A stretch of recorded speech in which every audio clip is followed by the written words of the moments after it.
मित्रांनो, कल्पना करा, तुम्ही अशा एका ठिकाणी आहात जिथे ना प्रकाश आहे ना कोणताही आवाज, फक्त तुम्ही आहात आणि तुमच्याशिवाय तिथे कोणीही नाही.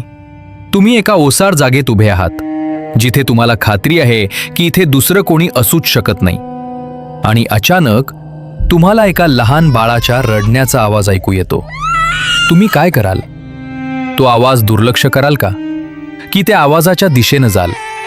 बहुतेक लोक म्हणतील, हो, आपण जाऊ, कारण माणुसकी आहे. पण जेव्हा तुम्ही त्या आवाजाजवळ पोहोचता, तुम्हाला तिथे काहीच दिसत नाही.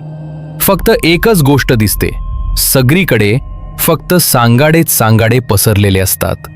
तो सांगाडा एखाद्या म्हाताऱ्या माणसाचा आहे का, एखाद्या तरुणाचा, की त्या रडणाऱ्या बाळाचाच, ज्याचा आवाज तुम्ही ऐकला होता? हे तुम्हाला कधीच कळत नाही. आणि हे सगळं फक्त एका उद्ध्वस्त ओसार जागेत घडतं. माझ्याकडे अशीच एक भयानक कथा आहे, अहमदाबादमधल्या 7th डे कॉलेजची. हे खूप जुनं कॉलेज होतं, पण आता हे पूर्णपणे बंद करण्यात आलेलं आहे. पण हा व्हिडिओ सुरू करण्यापूर्वी अशा भयानक, रहस्यमय आणि ऐतिहासिक व्हिडिओ पाहण्यासाठी कृपया या चॅनलला सबस्क्राईब करा. मित्रांनो, प्लीज करा. मला खरंच खूप आनंद होतो जेव्हा प्रत्येक नवीन सबस्क्रायबर आपल्या चॅनलशी जोडतो. आता सुरू होते ही कथा. ही गोष्ट आहे 2008 सालची, जेव्हा अनिकेत नावाचा एक कॉलेज विद्यार्थी अहमदाबादमध्ये राहत होता. तो आपल्या मित्र केतन सोबत रोज कॉलेजला ये जा करायचा. कॉलेजपासून घराकडे जाताना मध्ये एक रस्ता होता, जो एका उद्ध्वस्त ओसाड जागेकडे जात होता. तो नेहमी त्या रस्त्याकडे पाहत यायचा जायचा आणि मनात विचार करायचा, तिथे नेमकं काय असेल. पण त्याला एक गोष्ट नक्की माहीत होती, की त्या ठिकाणावरून कोणीही येत नाही आणि कोणीही तिकडे जात नाही. पण तरीही त्याला खूपच कुतूहल वाटत होतं. नक्कीच तिथे काहीतरी भयंकर घडलं असणार. एक दिवस संध्याकाळच्या वेळी तो कॉलेजवरून परत येत होता, तेव्हा पुन्हा त्याची नजर त्या जागेवर पडली. तीच ओसार जागा, तेच उद्ध्वस्त अवशेष. त्याने आपल्या मित्राला, केतन, तुला या जागेबद्दल काही माहिती आहे का? केतन म्हणाला, मला जास्त माहिती नाही, पण असं ऐकलंय की इथे कॉलेज होतं. इथे खूप विद्यार्थी शिकायला यायचे आणि हे कॉलेज खूप नावाजलेलं होतं. पण काही काळानंतर या कॉलेजमध्ये काही बेकायदेशीर गोष्टी घडायला लागल्या, ज्यामुळे काही वर्षातच हे कॉलेज पूर्णपणे बंद पडलं. अनिकेत थोडा शांत झाला, पण त्याच्या मनात अजूनही एकच प्रश्न होता, नेमकं काय घडलं असेल इथे? त्याने पुन्हा विचारलं, कशा प्रकारच्या गोष्टी? केतन थोडा थांबला. त्याचा आवाज हळू झाला.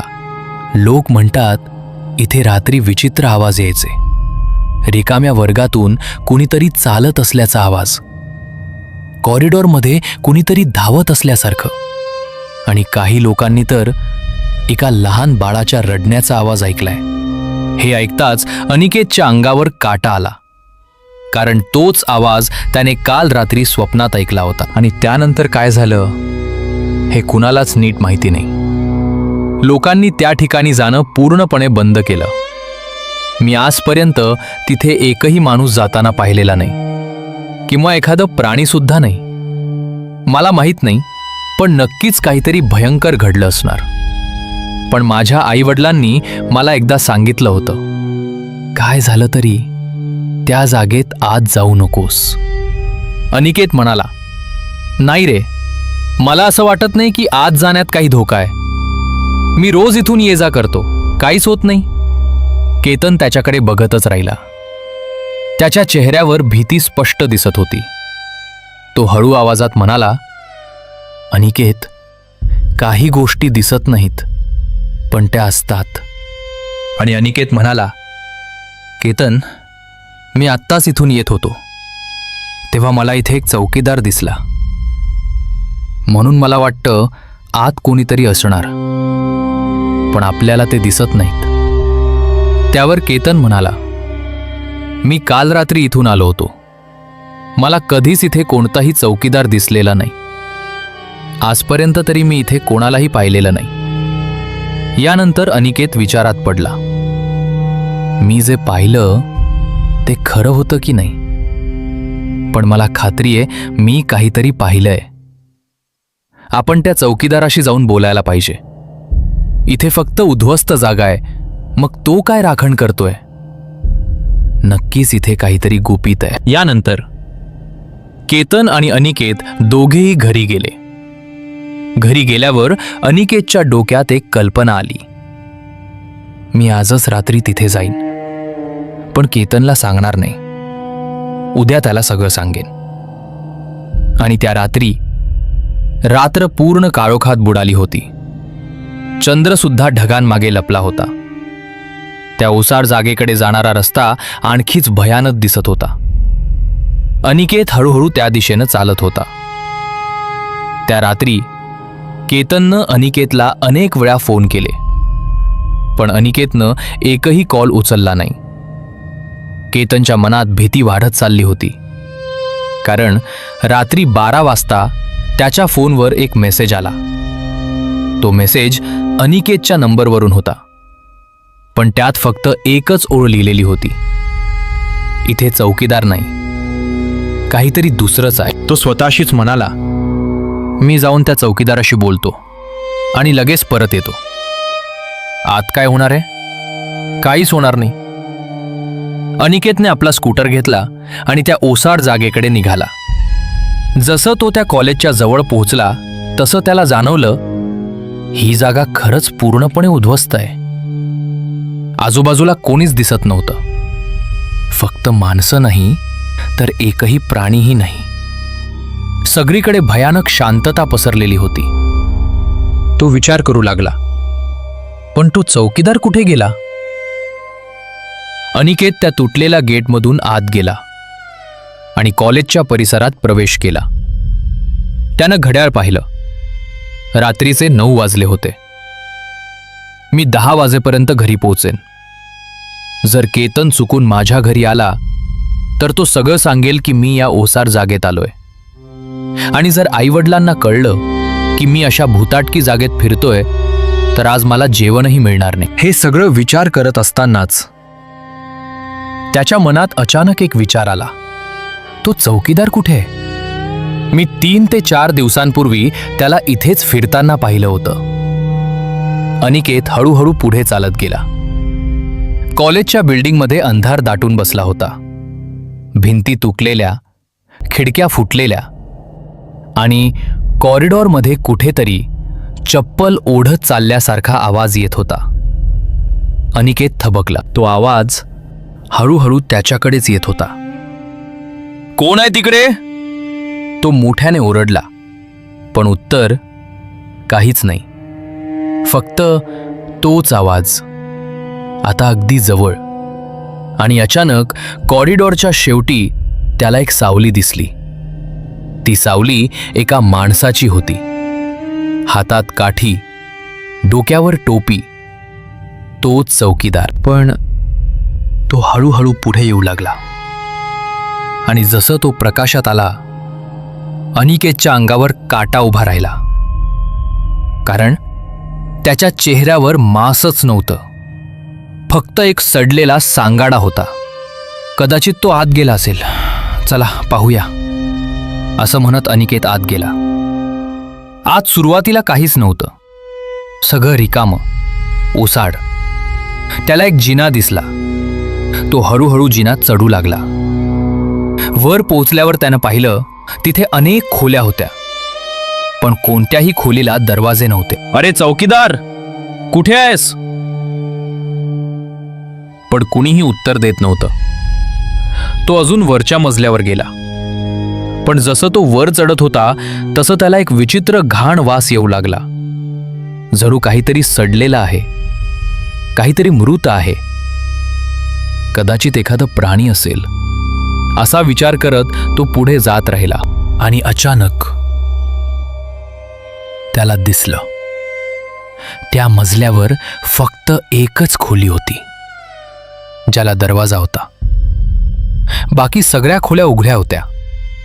फक्त ही एकच खोली बंद होती आणि सगळ्यात जास्त भयानक वास याच खोलीतून येत होता.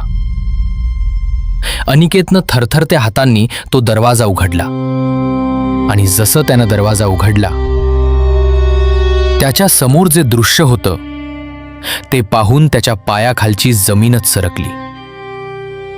त्या खोलीत सगळीकडे सांगाडेच सांगाडे पडलेले होते. भिंतींवर, जमिनीवर जुने कपडे, फाटलेली बॅग्स आणि त्या सांगाड्यांच्या मध्ये एक खुर्ची ठेवलेली होती. त्या खुर्चीवर कोणीतरी बसलेलं होतं. अनिकेतनं नीट पाहिलं, तो चौकीदार होता. पण तो हलत नव्हता, कारण तो जिवंत नव्हता. तो सुद्धा एक सांगाडाच होता. अनिकेत मागे वळणार इतक्यात त्याच्या मागून दरवाजा जोरात बंद झाला.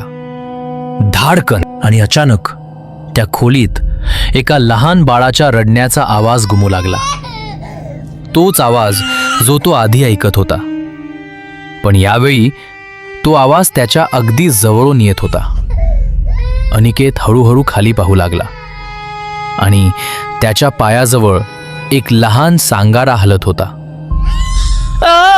तेवढ्यात त्याला काठी आपटण्याचा आवाज ऐकू आला. मित्रांनो, भारतात रात्री गस्त घालताना सिक्युरिटी गार्ड किंवा चौकीदार काठी जमिनीवर आपटत चालतात. हे ते सुरक्षिततेसाठी करतात, ज्यामुळे प्राणी, कीटक, साप, विंचू जवळ येऊ नयेत. आणि काही लोकांच्या मते यामुळे भूत प्रेतही दूर राहतात. त्यांना कळतं की इथे एखादा माणूस फिरतोय आणि ते मागे सरकतात. आणि तसाच आवाज आता अनिकेतला ऐकू येत होता. त्याच्या मनात विचार आला, हो, शेवटी तो चौकीदार मला भेटणार. आता मी त्याच्याशी बोलू शकतो. ही जागा का सोडून दिली गेली? इथे नेमकं काय घडलं आणि यामागचं खरं रहस्य काय आहे? तो त्या काठीच्या आवाजाच्या दिशेनं चालू लागला. आवाजाचा पाठलाग करत करत तो एका मोठ्या कॉरिडॉरमध्ये पोहोचला. तो सतत त्या आवाजाच्या मागे धावत होता. काठी आपटण्याचा आवाज त्याला स्पष्ट ऐकू येत होता. त्या मोठ्या कॉरिडॉरच्या शेवटी तो जिथे पोहोचला तेव्हा त्याला एक माणूस दिसला, एक चौकीदार. पण त्याला फक्त त्याचा पाठचा भागच दिसत होता. तो हळूहळू चालत होता आणि काठी जमिनीवर आपटत होता. अनिकेतच्या मनात विचार आला, शेवटी मी त्याला शोधलंच. तो मोठ्यानं ओरडला, अहो थांबा! पण तो चौकीदार थांबला नाही. तो अजून हळू चालू लागला, जणू तो अनिकेतला मुद्दाम पुढे खेचत होता. अनिकेत पुन्हा ओरडला, अहो मला तुमच्याशी बोलायचं आहे. आणि अचानक तो चौकीदार थांबला. कॉरिडॉरमध्ये पूर्ण शांतता पसरली. काठीचा आवाजही थांबला. हळूहळू तो चौकीदार आपलं डोकं मागे वळवू लागला. अनिकेत श्वास रोखून त्याच्याकडे पाहत होता आणि जसं त्याचा चेहरा दिसला, अनिकेतच्या तोंडातून आवाजही निघेना, कारण तो चेहरा माणसाचा नव्हताच. त्याचे डोळे पूर्ण काळे होते, तोंड फाटलेलं आणि चेहऱ्यावर अर्धवट सडलेलं मांस. आणि तो हळू आवाजात म्हणाला, तू इथे यायला नको होतस. भाऊ, तुम्ही इथे काय राखण करता? मी आणि माझा मित्र केतन रोज इथून कॉलेजला जातो. इथे कोणीही ये जा करताना दिसत नाही, फक्त तुम्हीच दिसता. मग तुम्ही नेमकं काय राखण करता? इथे असं काय ज्याची राखण करावी लागते? हे ऐकल्यावर तो चौकीदार अजूनही मागे वळला नाही आणि शांत थंड आवाजात म्हणाला, मी या जागेची राखण करत नाही, मी त्या गोष्टींची राखण करतो. अनिकेत थोडा गोंधळला. त्यानं विचारलं, कुठल्या गोष्टींची? काही क्षण शांतता पसरली. फक्त कॉरिडॉरमध्ये वाऱ्याचा आवाज. आणि अचानक तो चौकीदार हळूहळू म्हणाला, ज्या आत आहेत त्या बाहेर येऊ नयेत म्हणून. अनिकेतच्या अंगावर काटा उभा राहिला. तो काही बोलणार इतक्यात त्याच्या मागून एकदम जोरात दरवाजे आपटण्याचा आवाज आला. धाड धाड धाड. अनिकेत घाबरून मागे वळला आणि त्यानं जे पाहिलं त्यामुळे त्याच्या पायाखालची जमीन सरकली. ज्या सगळ्या खोल्या आधी उघड्या होत्या त्या सगळ्या आता आपोआप बंद होत होत्या आणि त्या दरवाजांच्या आतून कोणीतरी जोरात ओरडत होतं. रडण्याचे आवाज, आरडाओरडा आणि त्या लहान बाळाचा आवाज. अनिकेत घाबरून परत चौकीदाराकडे पाहू लागला. मग त्या चौकीदारानं हरू आवाजात उत्तर दिलं, त्या गोष्टी ज्या दिसत नाहीत, त्या गोष्टी ज्या तुझ्या आजूबाजूलाच आहेत, आणि मी एका बाळाची राखण करतोय. हा काय बोलतोय? त्यानं हलकेच त्या चौकीदाराच्या खांद्यावर हात ठेवला आणि जसं तो चौकीदार मागे वळला तसं अनिकेत जोरात खाली पडला. कारण ज्याच्याशी तो बोलत होता तो माणूस नव्हताच, तो एक सांगारा होता. अनिकेत घाबरून उठला आणि तिथून जोरात पळू लागला. पण पळता पळता त्याला समजत नव्हतं तो बाहेर कसा जाईल. तो पूर्णपणे रस्ता विसरला होता. कॉरिडॉर, एकसारखे दिसणारे दरवाजे, जिथे तो वळायचा तिथे पुन्हा तोच रस्ता. जणू तो एका जागीच फिरत होता. त्याचा श्वास जोरात चालू होता. अचानक त्याच्या कानाजवळ कोणीतरी कुजबुजलं, तू बाहेर जाऊ शकत नाहीस. अनिकेत घाबरून मागे वळला, पण तिथे कोणीच नव्हतं. आणि तेवढ्यात त्याच्या समोर एक छोटंसं सावट उभं होतं. हळूहळू स्पष्ट होत गेलं. एक लहान बाळ, पण त्याचे डोळे पूर्ण काळे आणि चेहरा पांढरा फटक. ते बाळ त्याच्याकडे बघत होतं आणि अचानक ते रडायला लागलं. अनिकेत मागे सरकू लागला, पण त्याच्या मागे सगळे दरवाजे आपोआप बंद झाले आणि त्या सगळ्या दरवाजांच्या फटीतून हात बाहेर येऊ लागले. अनिकेत अडकला होता. समोर ते बाळ, मागे ते हात आणि चारही बाजूंनी तेच कुजबुजणारे आवाज. इथे कोणीच बाहेर जात नाही. इकडे तिकडे पळत शेवटी अनिकेत पुन्हा त्याच खोलीसमोर येऊन थांबला, जिचा दरवाजा बंद होता. तो विचार करू लागला, मी आत लपतो आणि केतनला फोन करतो. तो आला तर आपण दोघं मिळून इथून बाहेर पडू. कारण मी जे पाहिलं ते काही जिवंत नव्हतंच.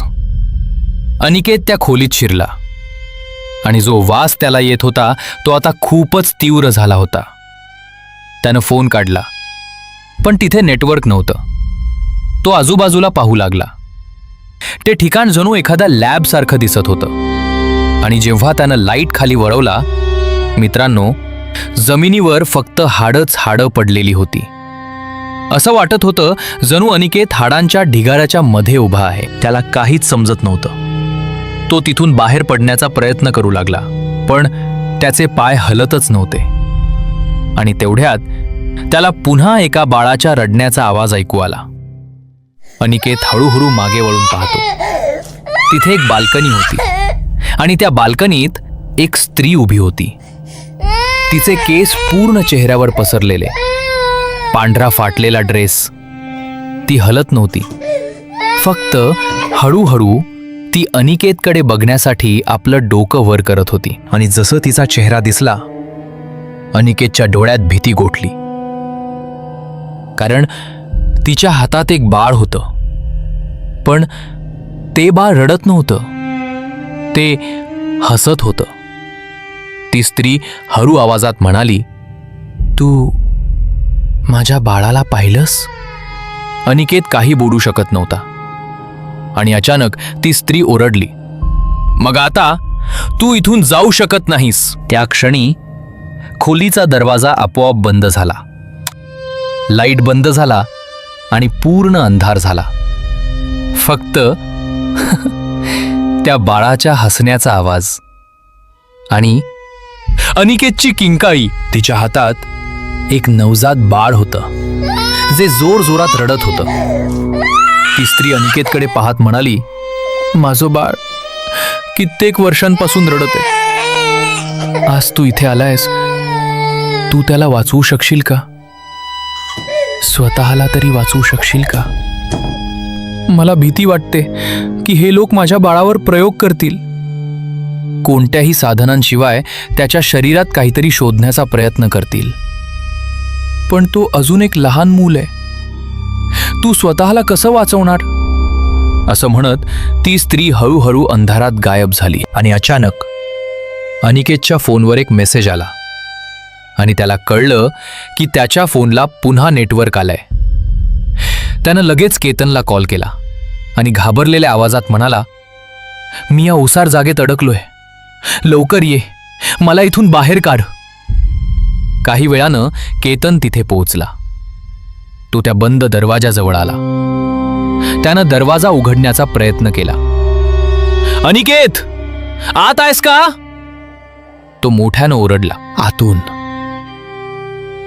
काही क्षण शांतता आणि मग हळू आवाजात उत्तर आलं, केतन, लवकर दरवाजा उघड. केतननं पूर्ण जोर लावून दरवाजा ढकलला, पण दरवाजा जाम झाला होता, उघडतच नव्हता. काही प्रयत्नांनंतर शेवटी केतन आत गेला आणि आत पाहून तोही हादरला. सगळीकडे सांगाडेच सांगाडे, हाडांचा ढीग. जणू ते दोघं त्या हाडांच्या समुद्रात अडकले होते. केतन म्हणाला, मित्रा, ज्या जागी तू आत्ता उभा आहेस तिथून आजपर्यंत कोणीही जिवंत परत आलेलं नाही. देवाची कृपा आहे तू अजून श्वास घेतोयस. तू मला जेव्हा या जागेबद्दल विचारलं होतंस तेव्हापासून मी याबद्दल माहिती शोधत होतो. आता आपण लगेच इथून बाहेर पडलं पाहिजे. दोघेही तिथून बाहेर पडायला निघाले. पण बाहेर जाण्याआधी अनिकेतनं एकदा मागे वळून त्या कॉलेजकडे पाहिलं आणि जे त्यानं पाहिलं ते पाहून त्याच्या अंगावर काटा आला. प्रत्येक खिडकीतून त्याला सांगाडे दिसत होते. ते हलत होते, चालत होते. जणू या संपूर्ण कॉलेजचं एकच रहस्य होतं, हे सांगाडेच. रात्रीच्या अंधारात फक्त हेच सांगाडे त्या जागेत फिरत असतात. आणि मधल्या एका खिडकीत तोच चौकीदार उभा होता. तोही एक सांगाडाच. कशीबशी दोघंही तिथून पळून गेले आणि शेवटी घरी पोहोचले. घरी आल्यावर केतननं त्याला सगळी माहिती सांगितली. तो म्हणाला, मी याबद्दल रिसर्च केला. हे खूप वर्षांपूर्वीचं एक कॉलेज होतं, पण इथे काही विचित्र आणि बेकायदेशीर प्रयोग केले जायचे. या लॅबमध्ये मृतदेह आणले जायचे आणि त्यांच्यावर प्रयोग केले जायचे. पण सगळ्यात भयानक गोष्ट म्हणजे काही शरीरं जिवंत असायची आणि तरीही त्यांच्यावर प्रयोग केले जायचे. त्या लोकांचा शेवट खूप वेदनादायक असायचा. ते ओरडत ओरडत तडफडत मरायचे. जेव्हा ही गोष्ट सरकारी अधिकाऱ्यांना कळली तेव्हा लगेच हे कॉलेज बंद करण्याचा आदेश देण्यात आला आणि काही वर्षातच हे कॉलेज पूर्णपणे बंद पडलं. आणि त्यानंतर त्या जागेकडे कोणीही फिरकलं नाही. पण तरीही त्या प्रायव्हेट मालकांनी तिथे एक चौकीदार ठेवला, किमान प्रॉपर्टीची देखभाल तरी व्हावी आणि पुन्हा कोणतीही बेकायदेशीर कामं होऊ नयेत म्हणून.